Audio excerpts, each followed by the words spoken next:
Hey guys, Andy here from Mediocre Hobbies coming at you with more Horus Heresy goodness. Obviously, we received this box from Games Workshop a couple of weeks ago. We are very grateful, and we have so far done two videos. We've done a basic infantry and then the beautiful big heavy transport. And I told you guys in confidence that I wasn't a huge fan of the Sentinel, and I was hoping you guys wouldn't push me to do a video on it, but you did. You came out in droves. So many comments requesting the Sentinel. I don't know whether you're genuinely excited to see the Sentinel or you're genuinely excited to watch me suffer, one or the other. So these kind of videos actually do tend to excite me quite a lot because I'm always curious whether the process of putting a model together and getting it painted up will change my opinion of the miniature. As it stands, I really did not like the design and the aesthetic of the new heavy Sentinel from the Auxilia. It just didn't vibe with me at all. Now, the new lighter one that they've shown off, where it's just one dude sat in a seat, las cannon kind of thing, I think that one is absolutely beautiful. And this is kind of the only model from Auxilia that has kind of let me down a little bit. I'm not saying it's a horrible model or anything like that. I'm just saying it doesn't particularly vibe with me. I am curious to see how I feel at the end of this video. So I guess let's find out together. Before I get into it, I just want to say a huge thank you to all of my active patrons. You guys are incredible. Without you guys, I could not continue doing what I'm doing, even if it is doing things I don't want to, as today's video is evidence of. If you're interested in getting involved and you want to support the channel and help me grow bigger and further, then there's links in the description below. You get access to a private Discord server. You can hang out with me on a daily basis and talk about your hobby, and you get access to an extra video every single week. So there's two of the awesome rewards for being involved. So hopefully that's something that excites you and you guys will check it out. Okay, without further ado, let's jump in and get this Sentinel painted. Okay, so this is the heavy Sentinel for the Auxilia. Obviously, I've left its kind of side-mounted missiles off and the weapon choice on top. Because this thing is supposed to be basically a long-range support Sentinel, I decided to give it a las cannon.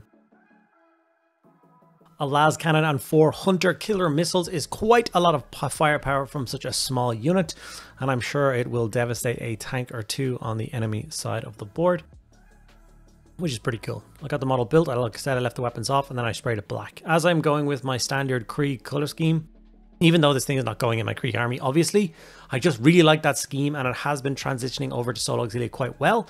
And because I've been struggling with my colors scheme for Auxilia since the day they came out, I thought it was a good idea to use a scheme that I'm already really comfortable with and just follow it through. And so far, so good. So, like I said, we sprayed it black, just Chaos Black spray. And after that, we just got a dark grey through the airbrush. Just add a little bit of colour and a little bit of volume to it to start with. Black is a really harsh place to start painting from. Especially if you want to go for something like the kind of soft dark blue that I go for my Krieg. So, yeah. After that, we're going to jump over to the Fang. I have some of the Citadel air paint still, even though I don't think they really make them. But I still have a whole heap of them around, so I use them. Obviously, you can just layer down, water down a little bit of Fang yourself and push it through an airbrush if you want to follow along with this scheme. And as you can see, this is where I hit all of the kind of raised areas and all of the kind of bigger color blocks. Try and leave a little bit of shadow behind. But obviously at this early stage, it doesn't really matter if you're not as careful as you need to be. If you get a bit of overspray here or there, don't worry too much about it. I do a bizarre step in a moment where I like to spray a shade through the airbrush to add a little bit of depth to it. A little bit of dark, a little bit of grime, which I think is where most Imperial Guard / Auxilia armies belong, in the grime. These military forces are, of course, constantly at war. And like I said, I'm basing my Auxilia force on the siege. So it's going to be grimy and dirty and chipped and bashed. And I just love that. So that's where the Seraphin Sepia does come in, and I do give it a light airbrush. I did add a little bit of water to it so it's thinned down. And then I just gave basically most of the tank, or the Sentinel in this particular case, a quick going over with that. Like I said, it'll darken it down, it'll add a little bit more grime to it, which is what I was going for. And once again, it's not a stage you have to be particularly careful with, or you have to worry too much about. And as you can see, it adds that tinge. Now here's where we are going to get a little bit more careful. That's where we're going to go back to the Fang.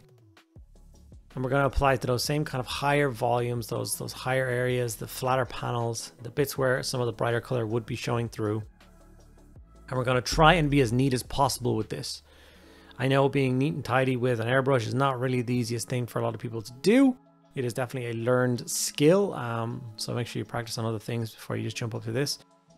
But as you can see, I'm deciding where the highlights are going to go and leaving the kind of darker areas nice and recessed and not spraying in with those. Once again, there are ways of fixing any mistakes you do, so don't panic if you do give it a go and you accidentally overspray here or there. We're going to be weathering, we're going to be chipping, and we're going to be doing all that kind of stuff later on. So if there is a little bit of a mistake, we can fix it with that stage. Don't panic. Deciding to do the housing for the rockets. Obviously, these are the mountings that hold the rockets. Now, I decided to paint the rockets more pristine because obviously these things haven't been bolted to the tank for a long time. You know, you went out yesterday into the fight and it fired off 4 hunter killers. It came back, 4 new hunter killers got locked in. So obviously those things are going to be a lot cleaner and a lot newer looking than the rest of the tank. Now, because we've gotten the majority of the airbrushing done, I decided it was time to throw the basing material on. I was under a bit of a time constraint for this guy. Try and get him done. So I couldn't just wait and do this all at the end, or else I'd be waiting an hour or two for that to dry. So I decided to throw it on there, and then I would continue on with the painting process. So as you can see, this is where the airbrushing stage stops. And I really like that final result. I really like that bluey gray that I do get for my Krieg tanks. I think it's a nice, interesting color. I don't think it doesn't look like a military color, even though it's not a green or a gray. So I really like it. And like I said, I've got a huge Krieg army now at this stage painted up. Dozens. I think this would be my 19th or 20th piece of armor for my Krieg army painted up in this style. I really must do another video showcase soon showing the progress of my Krieg army. Let you guys see it in all its grim glory. Oh, we've gone in with some lead belcher now, and we are basically putting this in controlled places, all the different like kind of pistons and stuff. The visor and anywhere else that you think you want to put silver. I decided to go for like the rings up his legs. Obviously the barrel of the las cannon.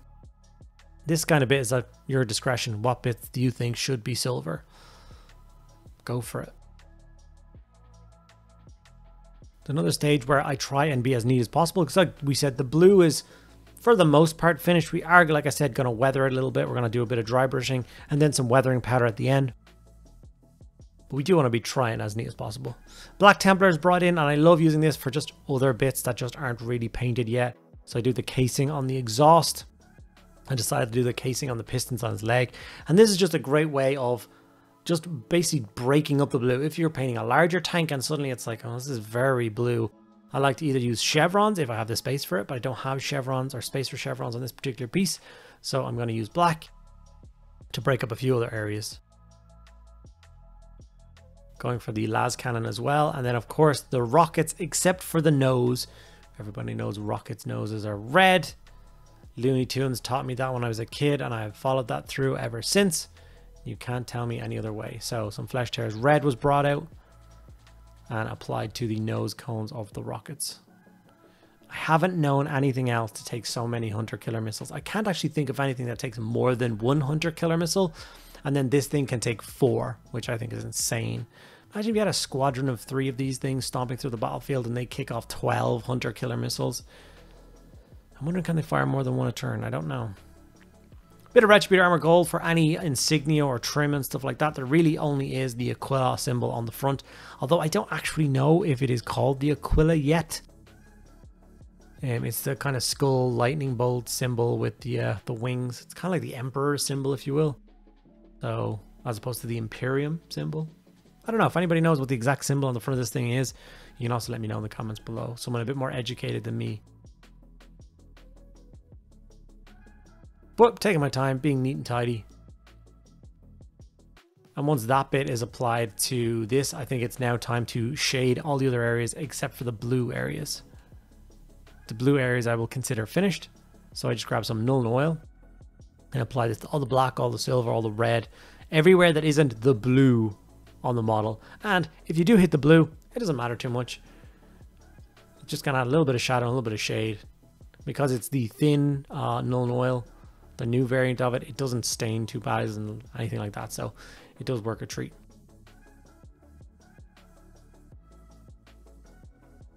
Like I said, just take your time with these steps, and every step just adds kind of another layer of depth to the miniature. And I always find that's the important thing when it comes to painting tanks, is depth.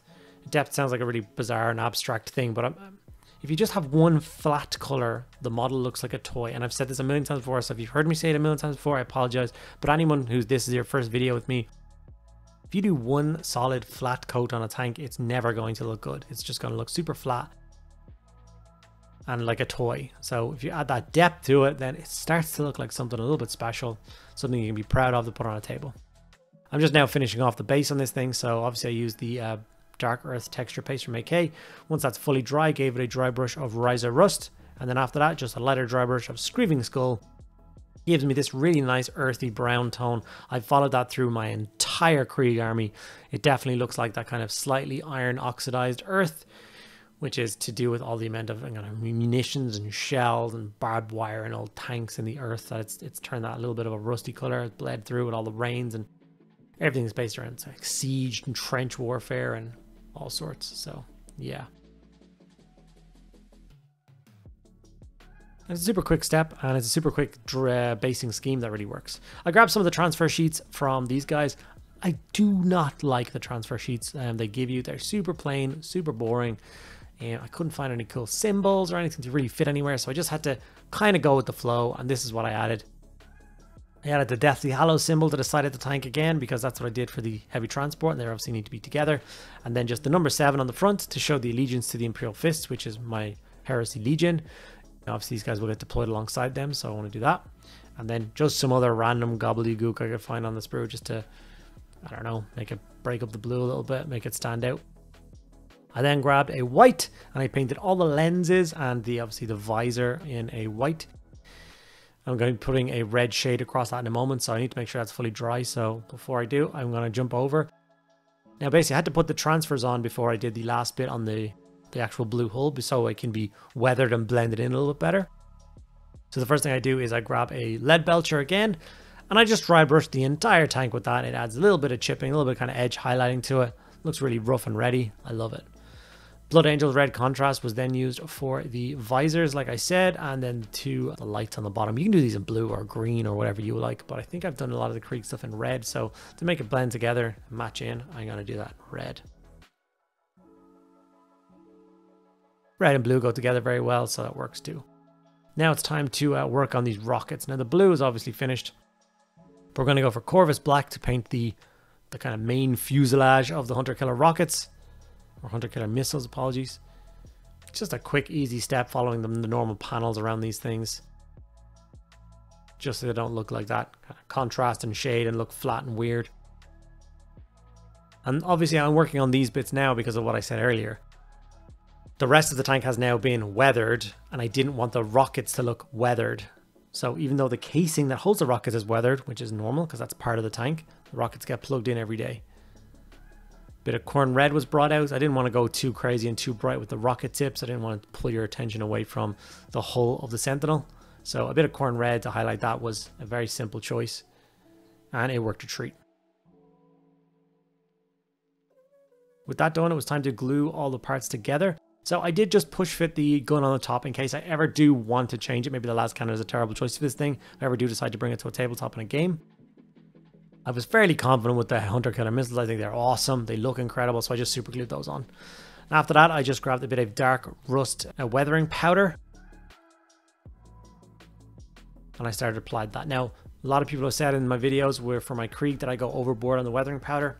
That's fine. That's just the look that I like. I keep imagining these things either trundling across or stomping across a battlefield which has loads of munitions going off. The Siege of Terror, there's constantly like nukes going off on the horizon. So thinking about it, then of dust and dirt and debris in the atmosphere that is constantly raining down on your armor, your tanks, your walkers. So everything is going to be filthy and dirty, and that's the way that I like it. So a little bit of weathering powder in all the nooks and crannies. It adds a really nice kind of pop of color as well. It warms the model right up. And then after that, I just grab a little bit of Minotaur varnish from Games Workshop and give it a quick spray all over. Really light spray, you don't want to go heavy. Sometimes it can mist up if you go too heavy.